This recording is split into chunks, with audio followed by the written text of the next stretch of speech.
Huge game this week between Texas A&M and Notre Dame. Spread in this game, Notre Dame is favored by 6.5 points. The over-under in this game is 49.5. Texas A&M comes in 2-0. Notre Dame 0-1. They were idle last week after their loss at Miami. Now, this game is at Notre Dame Stadium in South Bend. Should be a warm day, possible thunderstorms, and in the mid-80s. First, I'm George Wrighster, former NFL player, college football analyst for CW, and here on George Wrighster's College Football Podcast. So, coach versus coach. We got Mr. Mike Elko, who is in his second year at Texas A&M, defensive-minded coach, versus Mr. Marcus Freeman in his fourth year at Notre Dame, national championship appearance last year. He's got continuity, but Mike Elko is hot right now. So the SEC, it has been very interesting in the last couple of years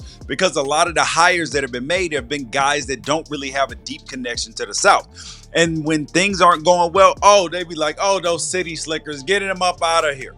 And then every time Brian Kelly over there at LSU, every time his defense gets gashed, you got people out here calling him a Yankee and city slicker, everything in between.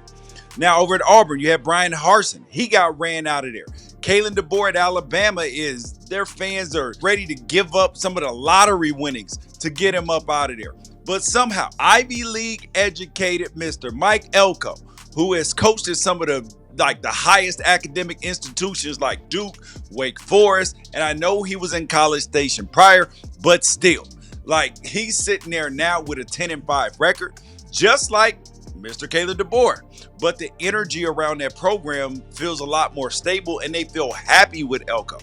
Now, I know Elko has had a successful run as Texas A&M's defensive coordinator, and that the expectations in College Stations aren't the same as they are in Tuscaloosa. But the grace for Elko it's refreshing.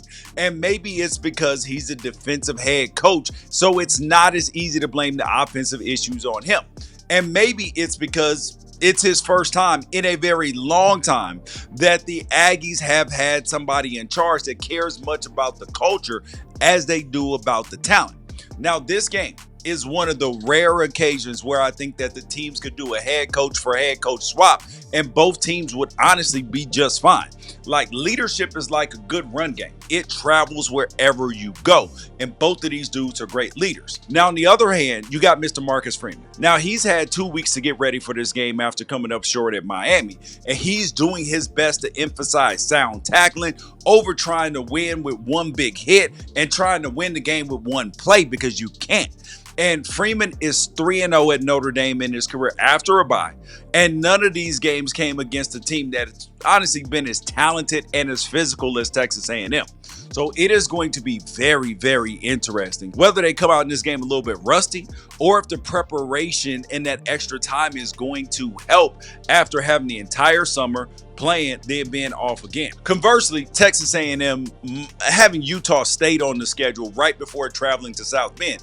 Now, if we're honest, that might not be enough to prepare them to end their 15-game road losing streak to top 10 opponents. But if Mike Elko can pull it off, he might as well just put a Texas accent on, because he will officially be adopted by them folks in Texas. Everything's bigger and better in Texas. That's what they say. Now, quarterback versus quarterback. We got Marcel Reed at Texas A&M versus freshman CJ Carr over there at Notre Dame, who seemed very poised in that Miami game. But we're going to start with Marcel Reed because he had 19 quarterbacks ranked ahead of him coming out of high school in Nashville. And it is starting to look like that number should have been closer to maybe 4, maybe 5 max. But he's not perfect mechanically, but he can do some things that a lot of the guys ahead of him that they can't. Against Utah State, Marcel Reed threw a fadeaway off of his back foot that would make any coach cringe, but he hit it. He threw it in the right spot, and it was to a double-covered CJ Concepcion in 35 yards for a touchdown, an absolute dime. Now, coach, honestly would be, throwing up watching it. And truthfully, if Arch Manning had done that, the highlight would have been on repeat for the last 72 hours. Oh my God, it's amazing. It's the best throw ever. Do I want to see him ever attempt that throw again? Absolutely not. It only is good if it works. Now, as Marcel Reed's trust in his wide receivers grows, so does his potential. Now, Mike Elko, his head coach, says that Reed is healthy for this Notre Dame game after getting banged up in the last game. And I hope that is true, because this is his best chance to showcase that he belongs in the conversation as one of the best to come out of the 2023 class and position himself in the Heisman race in 2025. Over there for Notre Dame, their quarterback, CJ Carr, he didn't win his first start at Miami, but he did win over Marcus Freeman and his team, because Freeman says that if it was up to Carr, Notre Dame would be running 4 verts on every single play. But he also believes that you have to earn those deep passing attempts with a positive run game. Now, Freeman is almost over the top for his praise of CJ Carr. We're talking about like Jim Harbaugh levels with JJ McCarthy and now with Justin Herbert. But if we don't reach a point where Carr's play ends up matching what Freeman says he's capable of, it could end up looking like Notre Dame's offense is, that he's a detriment to it, and that maybe there could be somebody else that could be a more prolific passer. But I believe that Marcus Freeman, his head coach, is sincere and not just blowing smoke at us to pump him up, and that he's going to open up things with Carr more as he's done in years past. Now, will that come against Texas A&M? We'll see. But will it be as the season goes on? Definitely believe so. Now let's look at Texas A&M's offense versus Notre Dame's defense. Now, Colin Klein, he left his alma mater, Kansas State, in order to take on this SEC challenge. And who knows, maybe that Kansas State job continues or comes back available down the road. And Klein's decision to go out on his own gives him the credibility to step in that role. Now, what does Klein's offense look like? Because it looks like how he played is that he gets the quarterback out in the run game, and also that keeps the entire defense uneasy. And once he gets that going, honestly, all about mismatches. And he does a good job of scheming people open and trying to find the weakest person on the best offensive player and keeping the defense on their heels in that way. And if he has a nickel or a safety spying Marcel Reed, then he is going to hit the screen, and he is going to look at Mario Carver, and that is going to be a step or two that the defensive backs are not going to be able to catch up to, which could result in some serious chunk yardage. One thing I don't love about A&M is that they really don't let their running backs really get into a rhythm, because you'll rarely see Le'Veon Moss or Amari Daniels get more than 4 to 6 carries per half. And that's unless the opponent is one that you have to go out and go punch for punch with. Now, when they have found themselves in that situation, they switch to one primary back like they did last year against Notre Dame, Auburn, and Florida. So maybe we'll see Moss or even Reuben Owens come out as a 20 carry back in this game. Now, on the defensive side for Notre Dame, how has Marcus Freeman handled multiple quarterbacks in the past? Now, last year, he held Stanford to 44 quarterback rushing yards, Georgia Tech to 45, Colin Klein's old disciple, Will Howard, to 57 in the national championship against Ohio State. But overall, that is about 3 yards per carry. Now, you can throw out the numbers against Army and Navy because those are service academies, triple threat, no threat to pass the football.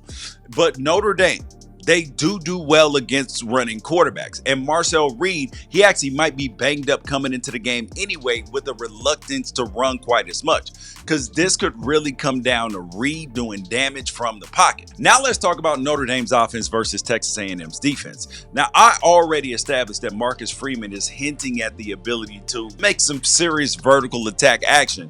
So who knows, honestly, what Notre Dame's offense is going to look like from week to week, especially as they break in a young freshman quarterback. But this week, I believe that Marcus Freeman tells Mike Denbrock, the OC, at least for the first half, that this game is going to be played inside of a phone booth, and we are going to rock 'em, sock 'em robots. And that's because if Texas A&M struggles against the run out of the gate like they did to end the year against South Carolina, Auburn, and Texas, then the game might already be over. because they are going to get loved to death. And I'm talking about love, Mr. Jeremiah Love, the running back. Because even Lane Kiffin, he gave the ball to his running back 28 times against Texas A&M last year. And that's how that game got bad. But maybe this Texas A&M defense is ready to compete in 2025 in the run game, because they already have had 5 players with multiple tackles for loss already. And linebacker Scooby Williams, he looks like a potential star. Let's talk about the X factors. One of them, Texas A&M wide receiver KC Concepcion. Now, he left a heck of a quarterback at North Carolina State to come and finish his career in College Station. And by all accounts, he has looked like a potential star. Now, if Reed's mobility is limited and Notre Dame is teeing off on A&M's running backs, then they're going to need their receivers like Concepcion to play at a higher level for Marcel Reed. Now, for Notre Dame, their X factor, it's just got to be Jeremiah Love, because last year he had 4 college football playoff games on the national stage, and he shredded Indiana like everybody expected him to. But in the next 3 games, 25 touches for 81 yards because he was a little bit banged up, but he did have some impactful runs in that, and he caught a big-time screen as well.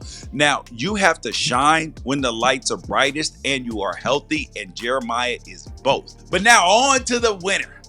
Now, Notre Dame minus 6.5, their favorite. So initially, I was going to go with Texas A&M, but with Marcel Reed being a little bit banged up, I am going to take the Fighting Irish to win this game, cover that 6.5 points. I'm George Wrighster. This is George Wrighster's College Football Podcast. Make sure that you like, subscribe, get notifications, tell a friend about the show, and most importantly, be one of us.